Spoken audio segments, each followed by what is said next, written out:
Hey YNR fans! Waving hand, welcome to YNR Trends, your go-to spot for the juiciest Young and the Restless updates, shocking spoilers, and all the drama you can't stop talking about. From surprise returns to scandalous twists, we break it all down for you, every day. So grab your coffee, hit that subscribe button, and let's dive right into Genoa City's hottest gossip. Allie and Noah had never planned on coming to Nice together, but circumstances in Genoa City had made it impossible for them to stay. The constant tension with their families, the unending gossip, and the way every small mistake seemed to spiral into a scandal pushed them to pack their bags and board a plane, desperate for some kind of fresh start. Nice, with its warm breezes, glittering sea, and the promise of anonymity, seemed like a safe escape. At least that's what they thought as they stepped onto the promenade, their hands brushing together in a quiet show of support. Noah kept glancing at Allie, searching her face for some sign that this was the right decision, and though she smiled faintly, he could see the weight of unspoken worries behind her eyes. For all their attempts to act carefree, both of them knew that the truth had followed them across the ocean, tangled up in their past with Claire. The first few days in Nice felt like a dream. They walked through the flower market in the Cours Saleya, tasted local wine, and laughed in cafes overlooking the Mediterranean. To strangers, they looked like any young couple falling in love in a romantic city, but beneath the easy smiles, Allie was restless. At night she woke with her chest tight, sometimes whispering Noah's name before realizing she had only been dreaming. Noah held her close each time, asking what she saw in her sleep, but Allie never wanted to answer. She knew the dreams were not dreams at all but fragments of what she had discovered about Claire before they left Genoa City, pieces of a truth so dark that even Noah might not believe her. She had promised herself she would find the right moment to tell him, yet every time she opened her mouth, her courage faltered. The shadow of Claire was too heavy, too consuming. It was on their fifth night in the city that the first crack appeared. They were sitting at a tiny table on the balcony of their rented flat, listening to the sounds of the street below. The air smelled of salt and citrus, and Noah had just poured them each a glass of wine when Allie suddenly blurted, "What if we're not really safe here?" Noah froze, the bottle halfway between the table and his hand. He studied her, his brow furrowing. Safe from what? From who? His voice was steady, but Allie could hear the flicker of fear behind it. She pressed her lips together and shook her head quickly, trying to brush it off, but the look on his face told her he wasn't going to let it go. She whispered, "From Claire." The name hung in the air like smoke, changing everything in an instant. Noah's jaw tightened. He had tried to forget about her, tried to bury the chaos she had caused, but Allie's voice dragged it all back to the surface. "What about Claire?" he asked carefully, his eyes narrowing. That was when Allie realized she could no longer keep the secret to herself. She began slowly, as though testing the sound of her own words. She told him about the file she had stumbled upon weeks earlier, hidden on Claire's laptop, about the messages that suggested Claire had been working with someone outside of Genoa City. At first Noah shook his head, refusing to believe it. Claire had been unstable, manipulative, even cruel, but this was something else entirely. This was dangerous. Allie's hands trembled as she described the evidence: emails detailing surveillance of certain Newman family members, encrypted notes about movements and meetings, even a mention of Noah's name tied to the word leverage. She hadn't told him before because she was afraid, not just of what it meant but of what it could do to them. If Claire had been planning something so calculated, then she was more terrifying than they had ever imagined. Noah sat back, pale and silent, the glass of wine untouched in front of him. For a long moment he couldn't speak, and when he finally did, his voice was rough. "Why didn't you tell me before?" Allie's eyes filled with tears as she whispered, "Because I didn't want to lose you. Because once I said it out loud, I knew there would be no going back." From that night forward, everything changed. The city that had seemed so beautiful began to feel like a trap. Noah found himself watching every stranger too closely, wondering if they were connected to Claire. He double-checked locks, avoided crowded places, and kept his phone charged at all times. Allie, meanwhile, felt a strange mix of relief and dread. The secret was no longer hers alone, but that meant they now shared the burden, and there was no undoing it. Late at night, they lay awake whispering about what it all meant. Could Claire still be alive somewhere, pulling strings? Had she orchestrated their every move even from afar? The thought made Allie shiver, and Noah's arms around her felt suddenly insufficient against a threat that seemed limitless. The gentle lapping of the Mediterranean against the hull of the rented yacht provided a stark, almost cruel contrast to the maelstrom of emotions churning within Claire Grace. The sun-drenched French Riviera, with its palette of azure skies and terracotta roofs, was supposed to be the backdrop for her redemption, a chance to solidify the fragile new bonds with her grandparents, Victoria and Nick Newman. This trip to Nice was a dream, a tangible symbol of a future she had never dared to imagine, one filled with family, acceptance, and a love untarnished by the shadows of her past. Yet, as she stood on the deck, the warm Nicoy's sun on her face felt like the heat of an interrogator's lamp. Her aunt, Allie Gwynn, and her new friend, Noah Newman, had arrived, their presence a surprise that initially sparked joy but now curdled into a deep, primal fear. Their arrival was not a simple familial visit, it was the unwitting advance of the executioner's blade, and the tender family idol was the chopping block.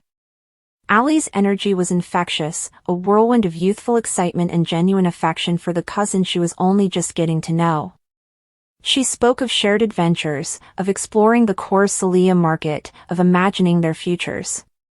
Every word from Allie was a thread weaving Claire tighter into the fabric of the Newman family, a fabric Claire had spent a lifetime viewing from the outside, torn and frayed. Noah, too, was a figure of profound significance. His kindness, his lack of judgment, and the nascent, delicate connection blossoming between them represented something pure. It was a relationship untainted by the manipulations of her aunt, Jordan, a chance at a normal love story, the kind she had only seen in the movies Jordan had forbidden. In their eyes, she was just Claire. Not a weapon, not a pawn, not a vessel for vengeance. But that identity, so painstakingly constructed over recent months, was a glass sculpture teetering on the edge of a table, and Allie's innocent curiosity was the tremor that threatened to send it shattering to the ground. The terror for Claire was not a sudden spike of panic but a slow, creeping dread that seeped into every interaction, a psychological vice tightening with each passing hour. It was in the casual questions about her childhood, questions any family member would ask when catching up on a lifetime of lost memories. Each inquiry was a landmine. How could she describe her upbringing without mentioning the isolation, the constant moving, the singular, dominant figure of her aunt?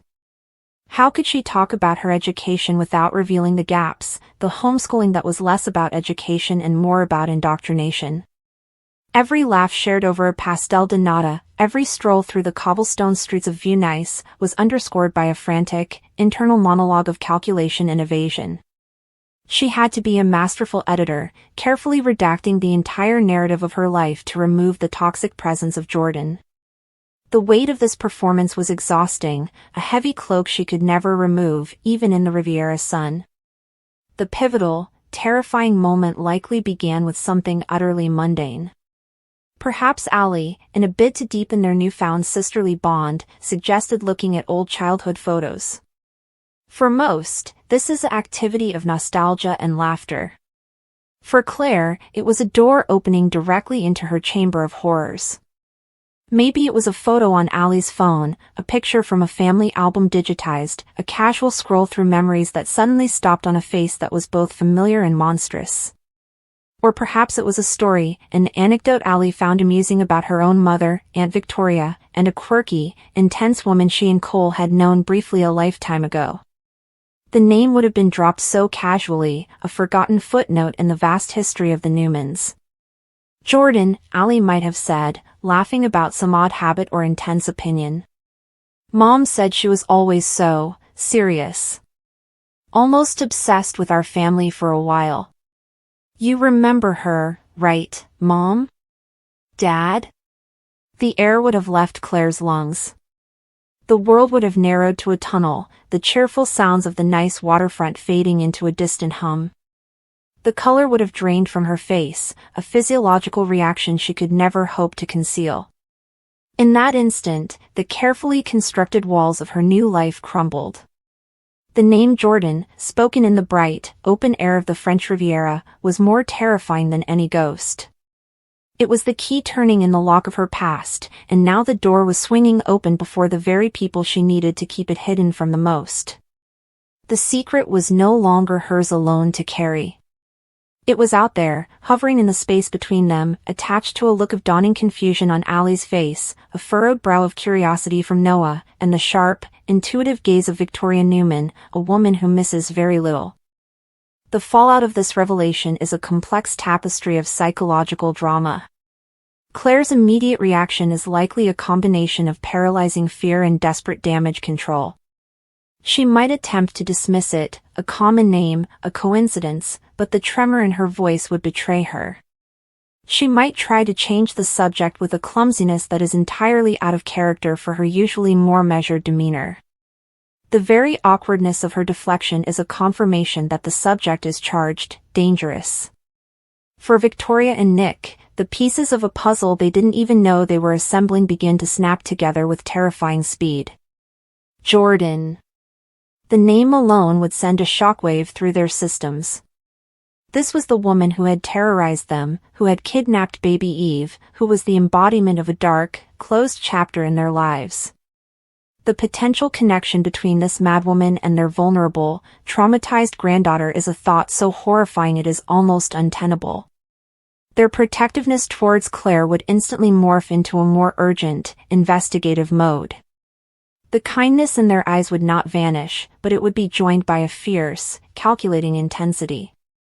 They need to know. They have to know. For Noah, the revelation is a profound personal betrayal layered atop the familial shock. His growing feelings for Claire were based on a perception of her as a victim of circumstance, someone who had been manipulated by a shadowy, unknown figure. To learn that this figure is Jordan, a name synonymous with pure malice in his family's lore, reframes everything. The trust he had placed in her, the vulnerability he had begun to share, feels suddenly precarious. Was her affection for him real, or was it just another layer of a plot? His mind would race back through every conversation, every moment of intimacy, questioning its authenticity. The foundation of their budding relationship, which felt so solid moments before, is revealed to be built on sand, and the tide is coming in. His journey is one of heartbreak and confusion, torn between the woman he is coming to care for and the undeniable, terrifying truth of her association. And for Allie, the impact is one of devastating whiplash. Her intention was pure, to connect, to build a bridge with her cousin. Instead, she has inadvertently detonated a bomb at the very center of Claire's new life. Her guilt would be immediate and overwhelming. The joy of the surprise visit would evaporate, replaced by a sickening feeling of having caused irreparable harm. She would become an unwilling catalyst, the person who forced a hidden truth into the blinding light where it could no longer be ignored. Her relationship with Claire, which she envisioned as a fun, modern cousinship, is now irrevocably stained by this massive, terrifying secret. She will question her own actions, her own place in this powerful, drama-prone family, and whether her desire to get closer ultimately pushed Claire further away. The true depth of the terror in this situation lies in its inevitability. Claire had to have known, on some level, that this day would come. Secrets of this magnitude are like radioactive isotopes, they have a half-life, and eventually, they decay and their energy is released. She could not change her past. She could not erase Jordan. The very act of integrating into the Newman family made this collision course inevitable. The more loved she became, the more deeply she was woven into their lives, the greater the chance that someone would stumble upon the truth. The vacation in Nice simply became the stage for this inevitable confrontation, the picturesque setting making the dark revelation all the more jarring and dramatic.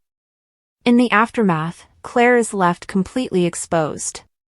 The persona of the reformed, misunderstood woman seeking a second chance is shattered.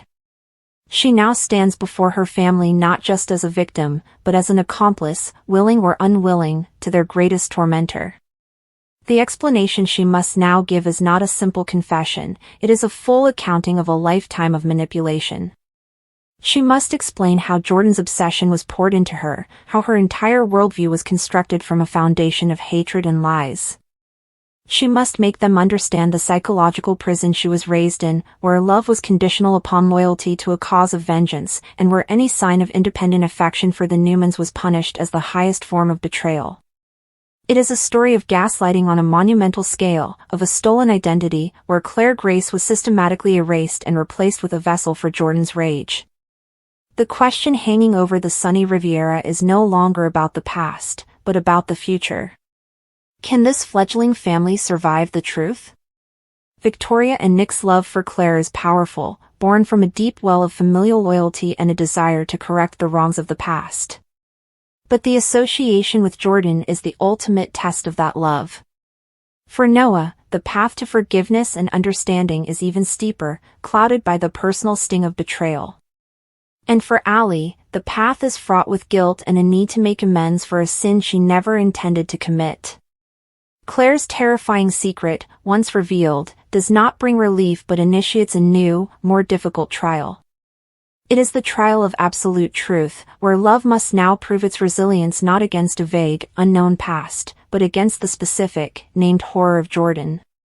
The freedom she sought was always on the other side of this confession, but now that she is here, standing in the wreckage of her revealed life, she must confront whether that freedom includes keeping the family she has only just found.